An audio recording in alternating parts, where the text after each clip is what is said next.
a day in my life as a teacher. So, checking of examination na. So, dito pala ako sa grade 7 Saint Bonaventure. So, this vlog is requested by them. So, na-distribute ko na yung mga paper sa kanila. So, tinitignan ko kung lahat na ba ay meron ng this paper na hawak dahil mag-check na kami. So, I'm checking if okay na rin yung lahat. So, ngayon, nagsistart na kaming mag-checking. Halata naman na sila yan ay mababait tapos hindi pa makulit. Pero sinabi lang niya nila yan sa akin. Totoo naman kasi mga mabait talaga yan sila.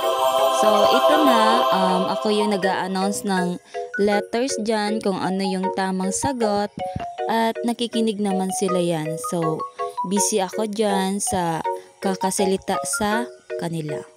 Dapat kasi pag teacher ka, dapat malakas talaga yung boses mo para marinig nila. Yan lang!